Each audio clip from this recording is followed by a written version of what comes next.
Vote. Ms. Bayshore? Mr. Barnwell? Aye. Mr. Brown? Aye. Mr. Kane? Aye. So I'll stand for the pledge of allegiance and invocation, please. Pledge allegiance to the United States of America, to the republic which stands one nation, God, indivisible, with justice and justice for all. Get a volunteer for the prayer. Let us pray.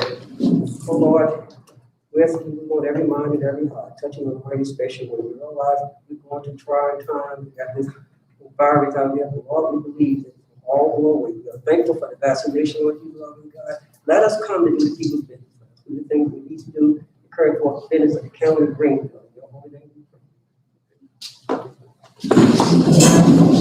Staff requests approval of the agenda with one added item, solar farms utility scale study under other matters. I move we approve the agenda as amended. Second.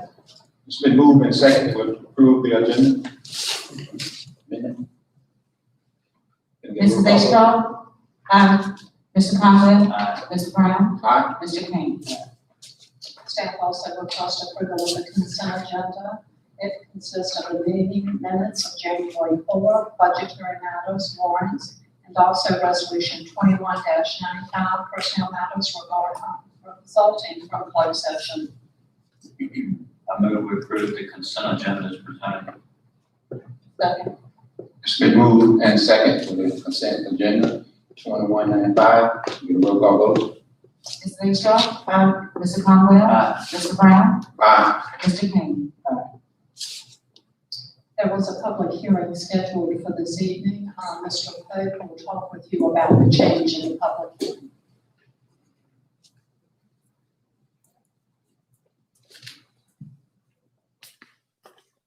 Good afternoon, or good evening. Tonight we're supposed to have a public hearing for two cases for NR3 LLC, it's on the text amendment, the special use amendment. We're going to have to cancel the public hearing tonight for a couple of reasons. Number one, when we mailed the agenda packages to the planning commission, nobody received them for the meeting, so they were unprepared. Didn't have the agenda package in front of them. We even mailed them earlier this time. Excuse me. Also, being now that we have to have the board agenda a week earlier than we used to, it presents a problem with the planning commission. The planning commission typically takes action on the second Tuesday of the month, and then the board on the third Monday. But then we move the agenda deadline up. The agenda is due the day before the planning commission. So from now on, we'll have to move my planning commission to a 2-month process, because if we put the planning commission recommendation in Friday memo like we intended to this time, and then they vote like they did to defer, I've wasted my advertising money and stuff. So we just will have to start moving the special uses cases and all the zoning stuff a 2-month window to meet the agenda deadline for the board. So we'd already advertised tonight. We pulled second advertisement and already sent it to Jason Lettis. So I just want to let everybody know the planning commission or the board's public hearing for planning commission matters tonight's been canceled. We'll bring these two cases to you in the near future. Questions? Thank you. There are no items for appointments this evening. The next item is citizens' comments. If there's anyone here who wishes to speak, please come forward and state your name.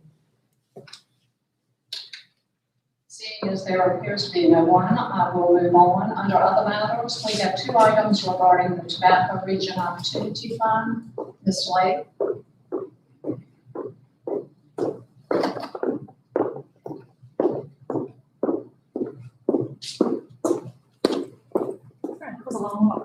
Adjust your microphone. Thank you. In 2010, Greensville County helped secure a grant fund for Good Earth Peanuts Company. And the commitment by Good Earth was to invest a certain amount of money and create a certain amount of jobs. We have been working with the Tobacco Commission and the Good Earth Peanut Company since then to ensure that those goals were met, and they have not been met. The Tobacco Commission has requested a repayment of a portion because they did meet a lot of the goals, they just didn't meet the final amount. So they have requested a pro rata share of the grant to be paid back. The amount is $5,896 that needs to be paid back. Good Earth Peanuts has requested that the county meet the deadline mandated by the Tobacco Commission to have this money paid back, and they will make monthly payments to us over the next year to repay the county for those funds.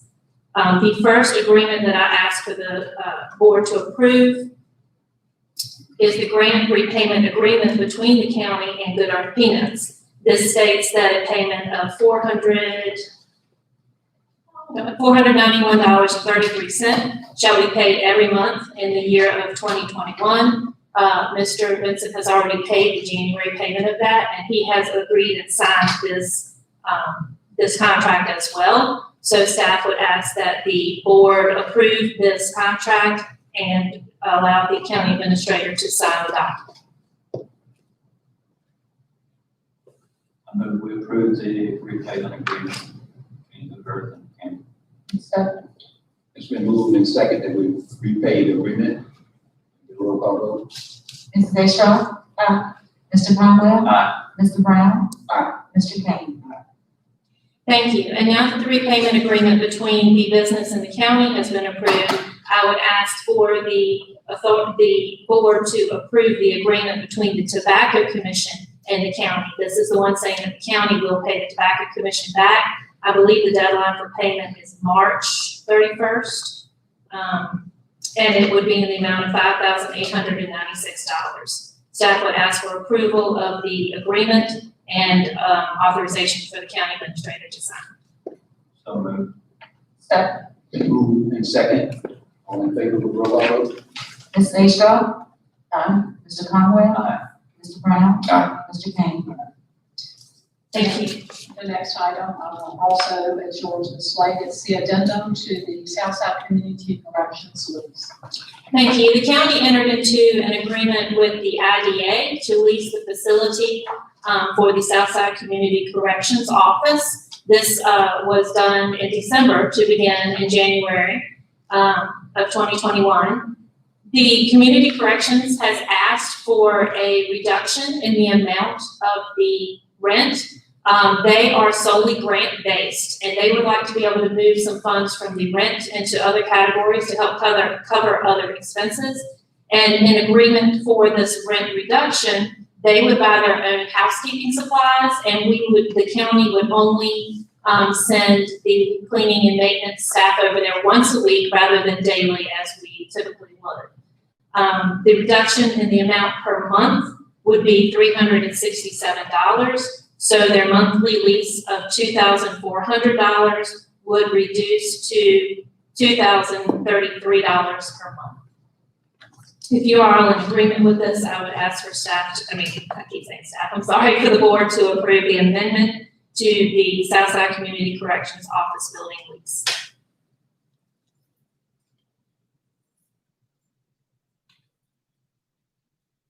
So Second. It's been moved and second the reduction of rent. All in favor of the roll call vote. Mrs. Zenshaw. Mr. Conwell. Mr. Brown. Aye. Mr. Kane. Thank you. The next item to come before the board is regarding the cigarette taxing authority for counties. And Ms. Walter Swenson, the Commissioner of Revenue, is present to discuss the information that she has received regarding this new taxation.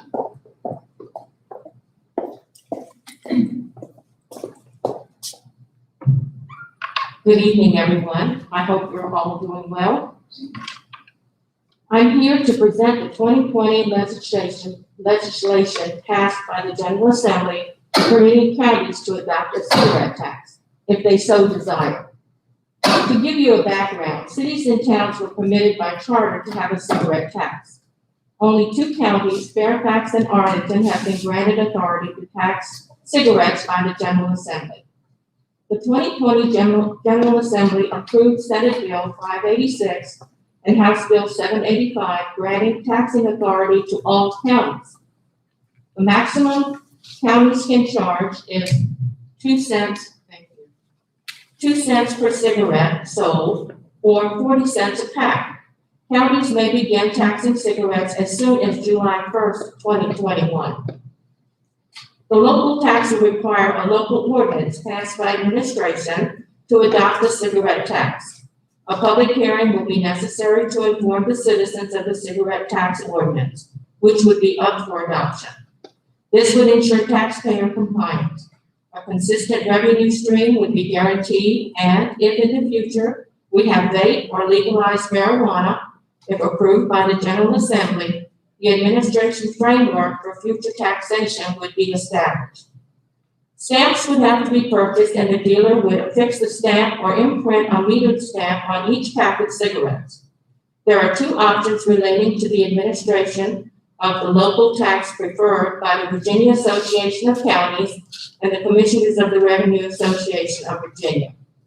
The first is to allow counties to form regional boards like the Northern Virginia Cigarette Tax Board. The regional board would administer the tax by hiring an administrator and field inspectors. The second option allows a locality to utilize the commissioner and the treasurer to administer the cigarette tax. This would require additional staff in an office that is already short-staffed to perform the duties required. In order to make this work, spot checks would need to be conducted to see if the cigarettes are stamped or the correct stamp is on the pack. We do not have a law enforcement officer to check the businesses for stamps or even business licenses. I have polled neighboring counties. 2 counties have decided not to pursue the tax. 5 are discussing the possibility, but have not made a decision. 2 of the undecided counties did mention that if they go to it, they would probably go with the regional board. Do you have any questions? Right now, this is new, and we are learning more about it also. We have legislative days that are coming up, the 25th and 26th, I believe. And one of those days, we will be talking about the cigarette tax and learn more about it. Yeah, I have one question.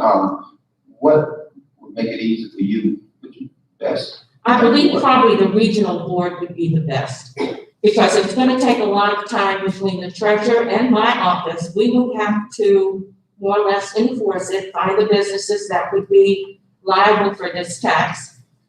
We would have to, the treasurer would have to have the stamps. We would have to decide how many stamps each business would need, and the treasurer would have to collect the money for these stamps. And if for some reason a business did not use the stamps, they could bring them back to the treasurer, and the treasurer would have to reimburse the money to them, which is another step that would have to be done. Now, the city of Emporia has had this brought up 3 times, and it has been turned down each time.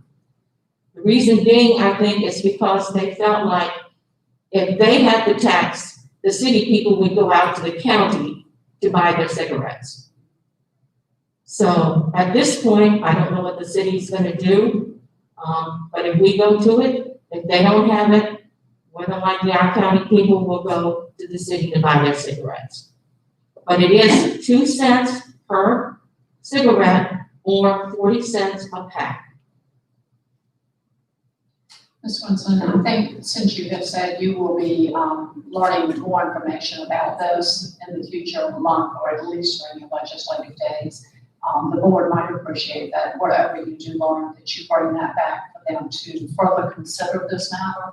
As you mentioned before, there would have to be, of course, a public hearing because it is a new tax ordinance before anything could be adopted, and it would not be effective until July 1 anyway. That's correct. My question would be this, if we do this, we also taking, with the marijuana, which I think is like it's gonna get passed anyway, and we would have to come back and revisit that part if we do this part now.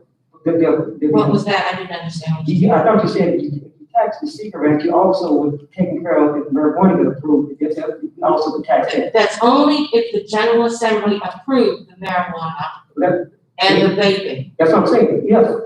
So If they approve. If they get approved, and we do this, then that would already be, would have been taken care of, in case you get approved. it would be set in place. Okay, okay, yeah, okay. And I have no concern about somebody from the county going to the city, if you smoke a cigarette, that would never be my concern. If they want to go in the city, they go in the city, we got to figure it out. Okay, any other questions? Thank you. Thank you, Council. We have an added item, this evening, and it was the solar farm study. And Mr. Pope is here to talk to you about the information contained in his report.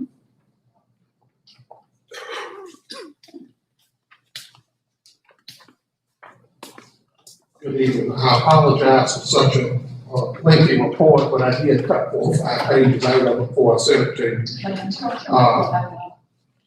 But anyway, I'm sorry. Is that better? Yes. But anyway, I wanted to give a brief overview of the history of solar, especially in Greensville County. So, in 2014, the General Assembly acted to fully exempt solar power generation plants with a capacity of 20 megawatts or less from the local M&T tax. Then in 2016, the legislature modified the M&T tax by lowering the threshold for full exemption to 5 megawatts or less, and granted 80% exemption for anything greater than 5 megawatts. After this General Assembly action in 2014, which encouraged solar development in Virginia, developers started showing interest in Greensville County. During this time period, utility scale solar was not in use in the zoning ordinance. So people had to apply for what we call a conditional planned use development if they wanted to construct a solar farm. So in 2016, the county made some minor changes to the comp plan and zoning ordinance. I'm not going to read through all of them, but in the zoning ordinance, we added definitions and we modified the use table for projects less than 20 megawatts and greater than 20 megawatts. And then we just had 3 sections we added to the strategies and policy section of the comp plan. But meanwhile, when we first started getting developers coming to us, we looked at surrounding counties, surrounding states, and the issues they had with solar. And in talking to them, most of them, the major issues were they were eyesores constructed right up to a public right of way or property line. Gentile lines that had to be installed crisscrossing the landscape tied into the grid system. Stormwater runoff is one of the biggest environmental issues that was a result of these types of developments. Potential contaminants and pollution, maintaining the rural character of the area, best use of policy and loss of productive agricultural and forestry property, and then the decommissioning at the end of the project. They were the major concerns and issues that people in other localities had with solar. So in order to mitigate some of these issues, we created conditions for the first couple of conditional use permits. These conditions were significant setbacks for public right-of-way and property lines, creation of a vegetative buffer, a vegetative maintenance plan to ensure that buffer, if it was to die, we had a mechanism in place to get it fixed, erosion and sediment control plans back to surety, construction mitigation plans, and a decommissioning plan back to surety, security fencing, lighting standards, and the list goes on. And staff feels that most of these nuisances and issues created by utility scale solar, both during construction and after construction, will be mitigated with the enforcement of the conditions that we have in those special use permits and CUPs of the various solar projects. So we move forward to 2019, after we've had numerous applications, and we consulted with the Berkeley Group and made some additional changes to the comp plan and the zoning ordinance. On the comp plan side, we put some metrics in to assist the planning commission and the board of supervisors in making the determination which areas were appropriate for solar development. These metrics include that the total size shall be larger than 2 acres and less than 1,000 acres with no more than 75% PV panel coverage. Projects had to be located outside of growth areas. They had to be further than 1 mile from any village, town, or city boundary. They had to be further than 1.5 miles from any other existing permitted solar facility. They had to be within 1 mile of an electric transmission line, so we wouldn't have Gentile lines crisscrossing the county.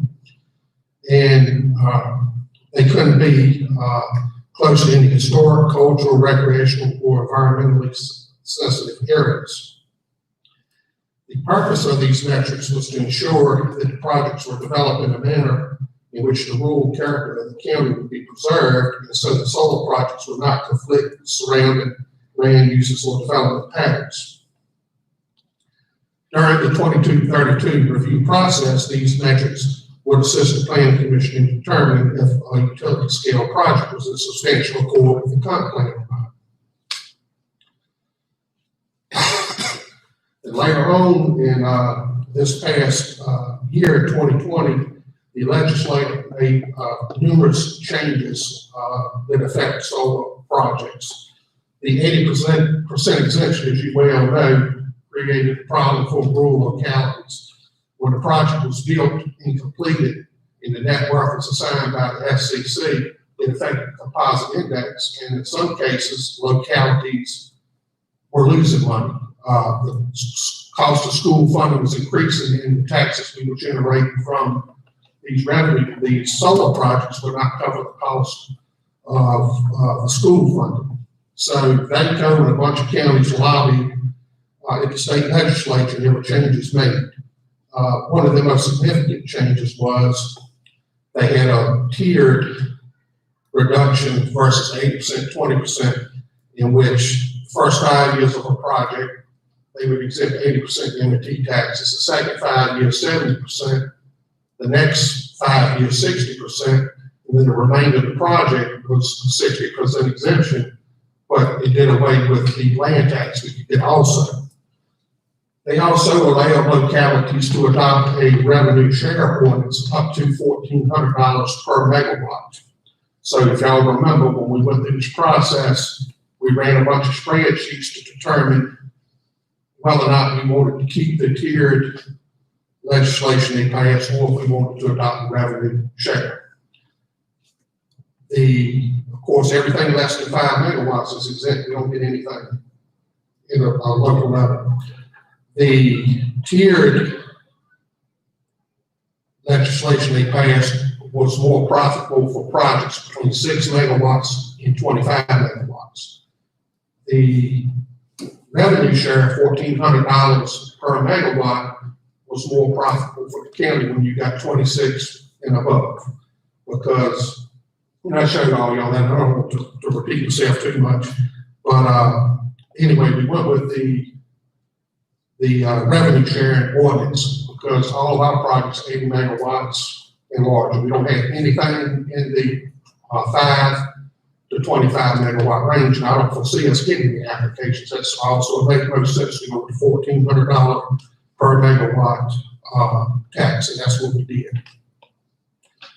All right, it's been a game changer this year. On October 9th, Dominion Energy issued RFP soliciting bids for small scale solar projects up to 3 megawatts. What this does, this is a whole different animal in my opinion than these larger projects. These small scale projects can go on distribution lines. They don't have to go on transmission lines. They can go on any 3-phase line in Greensville County. So what does that do? I've got about 12 companies I'm talking to now that want to do small projects. They want to butt up. I got 3 that are butting up the Washington Park neighborhood. You got one butting up out here to the Emporia Country Club, beautiful place for future residential development. So these projects are going to take up some of our future residential land, our light industrial and commercial land, if we don't put something in place to direct where we want to see these small projects. So that is the biggest new development in in solar. So I'll kind of summarize my report, start with my analysis of everything that's occurred in Greensville County. The amendments that were put in the comp plan in 2019, like I said, set forth the parameters for proper location of solar facilities. Language is added that the solar facilities must be within 1 mile of an existing transmission line, 1.5 miles from another facility. They couldn't be within 1 mile of the city or growth areas. These parameters or these metrics were placed into the comp plan to give the planning commission and the board, like I said earlier, the tools necessary when they're doing the 2232 process to determine if a project was in substantial accord with the comprehensive plan. Recently, Fountain Creek Solar was brought before the planning commission and the board of supervisors. Even though the project was located only 600 feet from another approved project and was located further than 1 mile from an existing transmission line, the planning commission determined that the project was in substantial accord and a special use permit was eventually granted.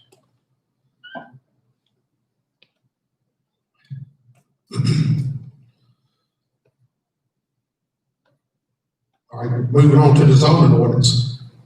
We adopted Article 24, that's the solar ordinance of Greensville County. I think we have the best ordinance in the state of Virginia. I have shared in large localities, even the solar developers say we have a great ordinance. We have great setbacks, we have vegetative buffers, we have insurance vegetative buffers. If they die, we have the surety we can call in to get it fixed if the developer doesn't. We just have a great ordinance. One thing that benefits Greensville County too is we have our own stormwater and ENS program. You have to do ENS inspections every 2 weeks. The state code says stormwater inspections are periodic. And I know y'all have seen projects where stormwater was a nightmare. That's because those localities did not have their own stormwater program.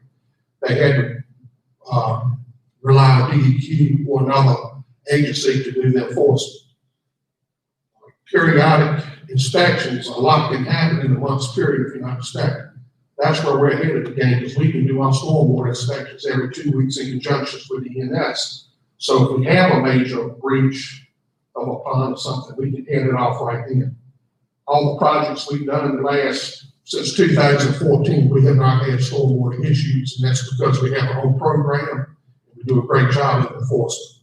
So that benefits us. So stormwater issues has not been a problem in Greensville for these large scale projects. So my recommendation to the board is, I think we need to move some of the metrics out of the comp plan and into the zoning ordinance. The comp plan is just a guide, the zoning ordinance is law. We put these metrics in the comp plan as a guide, and apparently it's not working. Some of this project got through. So my recommendation to the board would be to amend the zoning ordinance to state that utility scale projects must be located at least a mile from any town or village, just like it was with the comp plan side. It's got to be located at least 1.5 miles from another solar project. You can increase that if you want. 1.5 miles, it's not far the way crow flies. Imagine a solar project every 1.5 miles. Eat up a lot of the county. I think we need to amend the zoning ordinance to include language that projects must be located within 1 mile of a transmission line. And I think we need to work with the Greater Planning District Commission, and right now we're redoing the whole comp plan so we can work with the Berkeley group to develop a map and put those metrics on that map. We'll show we can show all of the transmission lines, we can show all the areas within 1 mile. We can blockade areas within 1.5 miles of another project. That way you can see the areas that can be developed with this large scale solar. We can put prime farmland areas. Like I said, we can work with the USDA to, and that's been a concern, taking a prime farmland. We can work with the USDA on that map to categorize prime farmland areas that we don't want to interrupt. And, you know, we can also put brownfield sites on that. Solar is a great use for something like a closed landfill, something that has no other value. Those are the type of areas I think we could put on that map and allow solar. There's some other considerations too, and I'll read y'all's direction before I can bring something else to you. Like I said, you might want to remove the 1,000-acre language from the comp plan and put that on the zoning ordinance side. Do you want to see these small, less than 5 megawatt developments? Like I said, these can be installed on any 3-phase line throughout the county, and they're fully exempt from the M&T taxes. County will not get anything out of a 5 megawatt or less project, nothing. All right. The legislation that changed in July also allowed localities to enter a site agreement instead of going through the 2232 process. I don't like the way that looks to the public. It looks like somebody can buy the way in. That's my opinion. But there's another avenue. The state passed Tax Bill 656 on July 1st. I'll read verbatim what it says. It allows localities on a project-by-project basis, any size project, to negotiate with the applicant to receive a regional cash payment, real property, or construction of public improvements. If the county chooses this option, the applicants must still go through the 2232 process. But that has to be, HB 656 has to be added to the zoning ordinance. So if we were to put that in the zoning ordinance, they still have to go through the 2232. We won't have to worry about the site agreement. We still have a money avenue to generate cash from a project without foregoing the 2232 process. So y'all let me know what you want to do as far as moving things from the comp plan to the zoning ordinance, and how you feel about projects less than 5 megawatts, and then I can take appropriate action going forward to make that happen. Well, I'm gonna say that anything, first of all, that can make the county more money, that makes sense to me, first of all.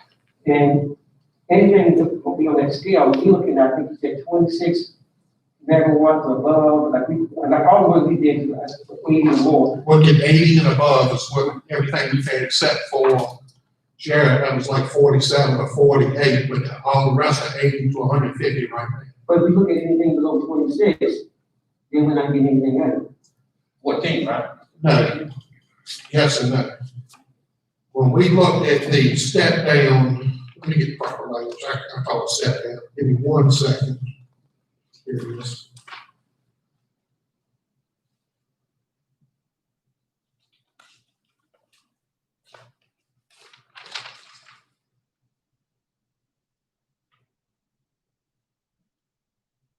All right, July 1st. All right, prior to July 1st, it was 80-20.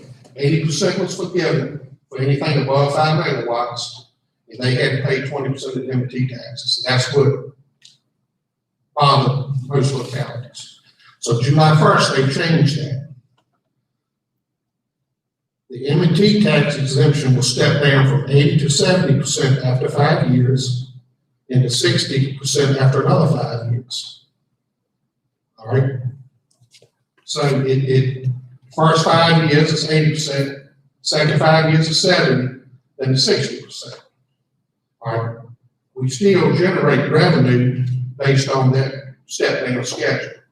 So we had to look, do we want to go with that, or did we want to adopt the $1,400 utility per megawatt tax?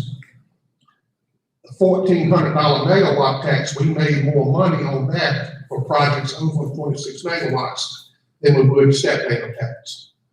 We didn't have any projects that fit the criteria between 5 and 25 megawatts That's why we chose to go with the, revenue sharing $1,400. If all of our projects were 30 megawatts, we'd have been about to go with step payment taxes in place that the legislature put in place, but we didn't. We adopted the revenue share, which really benefits us on the projects over 25 megawatts.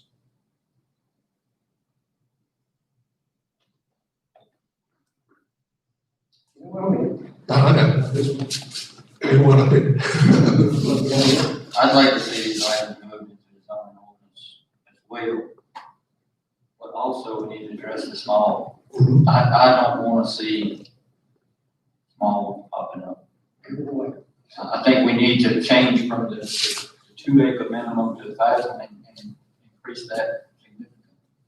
The one, Where the first one, where it says the size of the larger than 2 acres and less than Okay. that, I think we need to increase that number. Because I know everybody that owns property now from 15 to 100 acres getting letters. every one of them's calling me too. So, And I don't think we want that. It's not small, it's going to be there, about 500 people. Jerry, that is, I don't have all this, but that was 40 some megawatts, like 48 megawatts, around 500 acres. what do you think? I mean, that was at least 500 acres. Yeah. You think in that range? I mean, that's a decent size.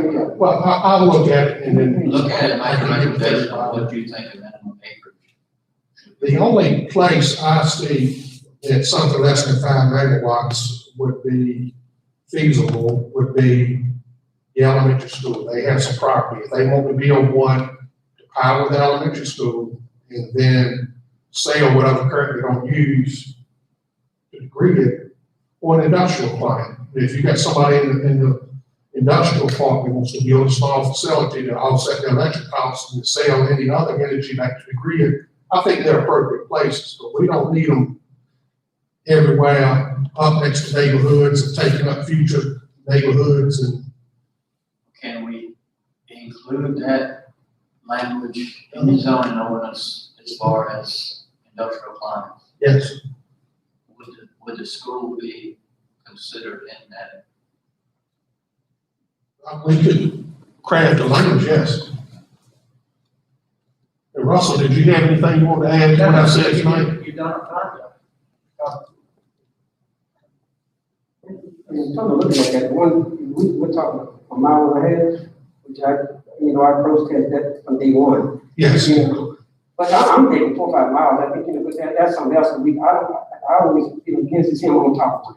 Yeah, well, a mile and a half, the way the crow flies, it's not far. That's not far. And if you look, and I played, I talked about generators now, I kind of drafted a map, it's not 100% accurate, but I've played around with one, and you look at a transmission line going all the way through Canada, a whole lot of projects you can squeeze in there if you're only a mile and a half apart.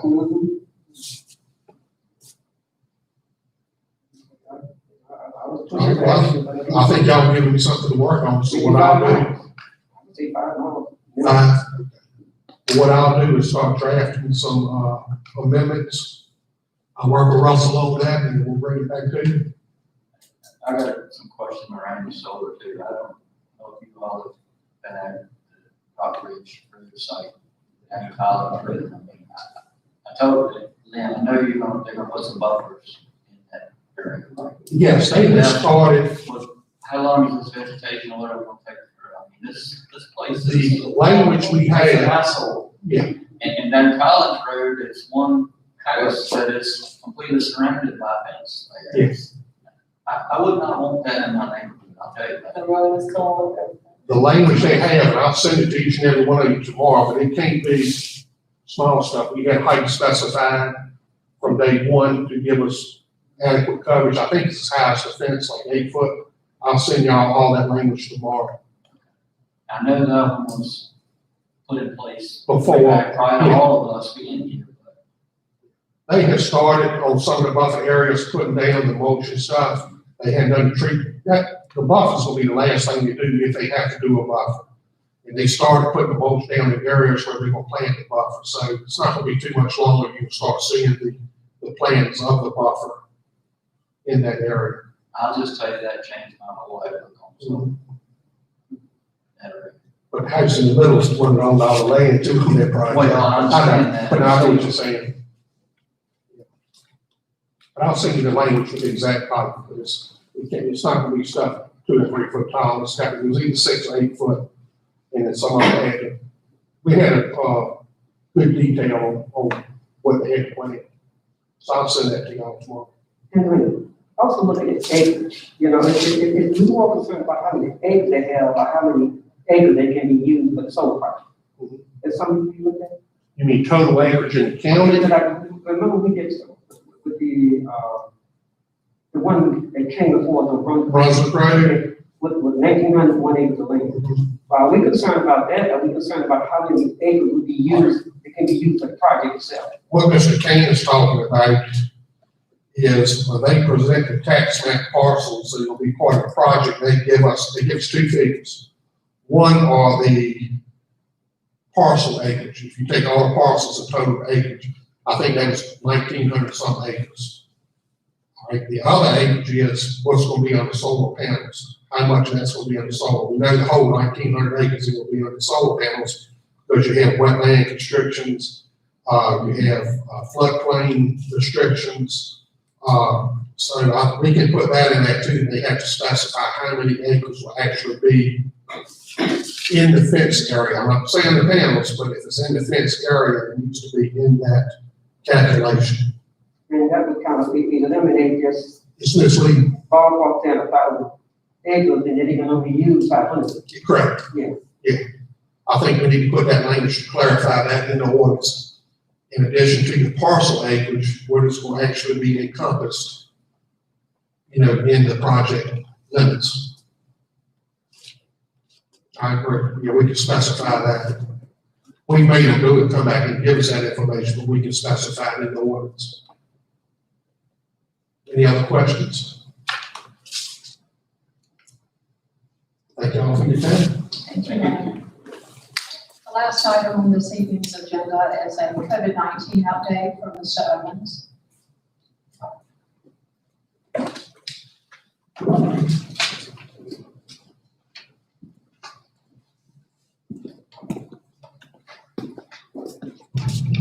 Good evening.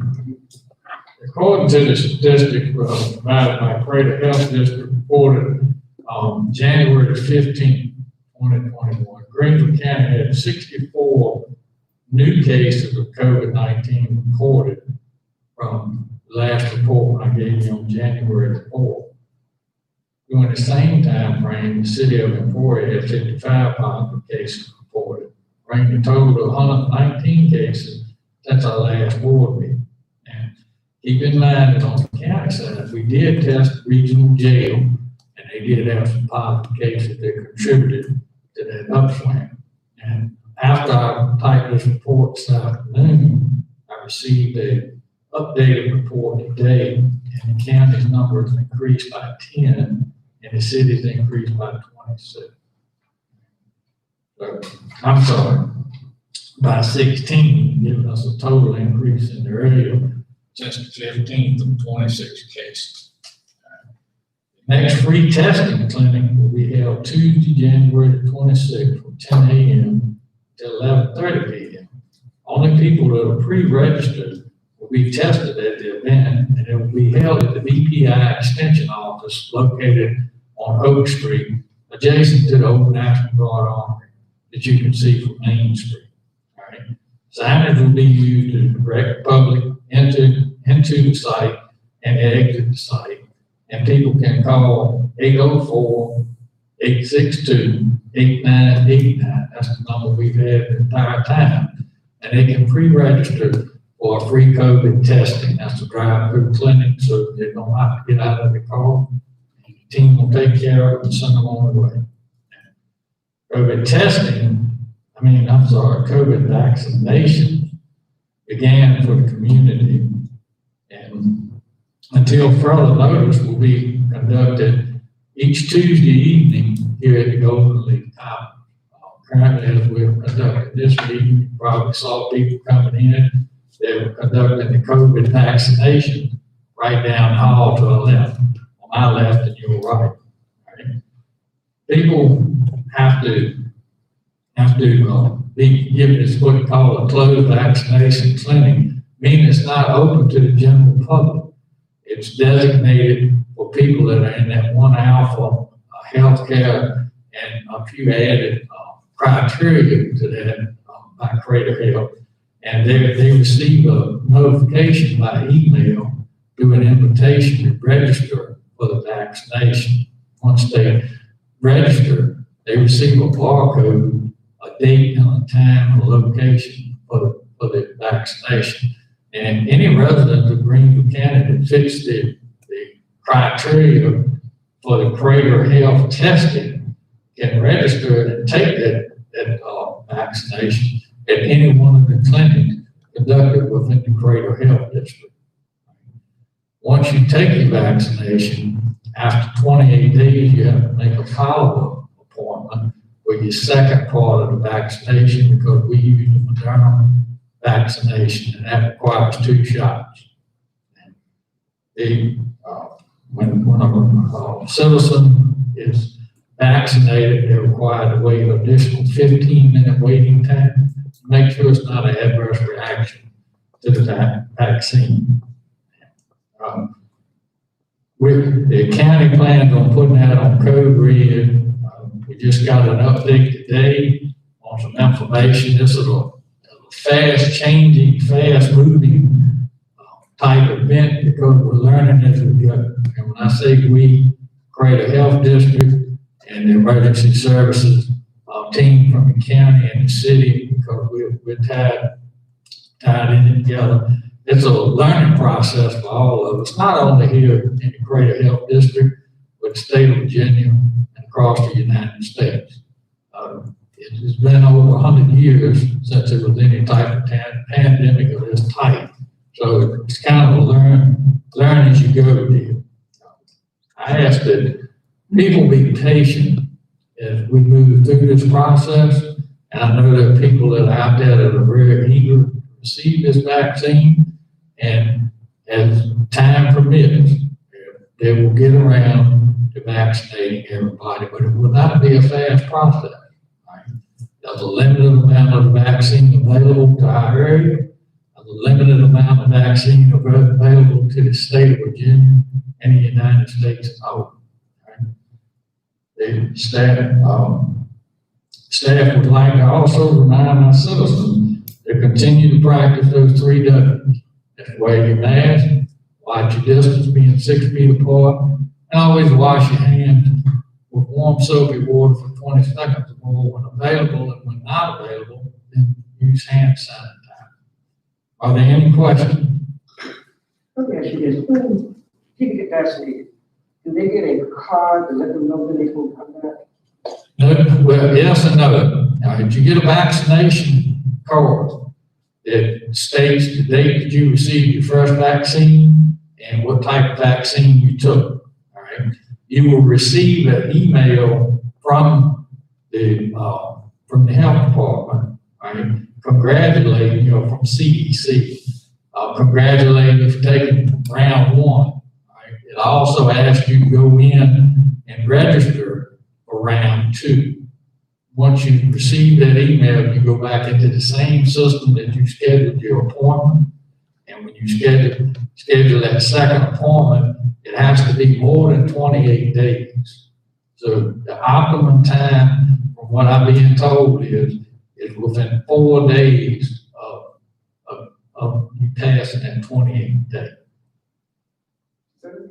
I said, in other words, you gotta wait at least 28 days, and the system's smart enough, it won't schedule on the 28th day, it will schedule on the 29th day. And then you would pick a location that fits that window, and you could either come back to the same place if you received it here, or you could go anywhere in the Creator Health District and receive your second vaccine. And I guess this is, I know we were stuck on 20, I know the Pfizer, they're telling people you have between 17 and 21 days to come back. And five, I'm not familiar with the five or third, the only thing we've been administering is Moderna. I'm gonna take And that's a 28-day window. I understand it's a third vaccine out there. We haven't seen that yet. They can say that's a one shot, but we haven't seen it. That's not how I'm seeing it. That's Yes, I think each vaccine has its own special characteristic. Any other questions? If not, I gotta get back to the vaccination. Thank you, Mr. Evans. Thank you. Staff recommends you adjourn. So moved. Been moved and second, we adjourn, all in favor, with a roll call vote? Mr. Daystra? Mr. Conwell? Mr. Brown? Aye. Mr. King? I'd like to make a motion to go into regular session water and sewer. So moved. Roll call. Mr. Daystra? Mr. Conwell? Mr. Brown? Aye. Mr. King? Approval of the agenda. Move to approve the agenda as presented. Second. Roll call. Mr. Daystra? Mr. Conwell? Mr. Brown? Aye. Mr. King? Approval of the consent agenda. So moved. Second. Roll call. Mrs. Daystra? Mr. Conwell? Mr. Brown? Aye. Mr. King? No public hearing. I will appoint none, old business none, new business none, motion to adjourn. So moved. Second. Roll call. Mrs. Daystra? Mr. Conwell? Mr. Brown? Aye. Mr. King?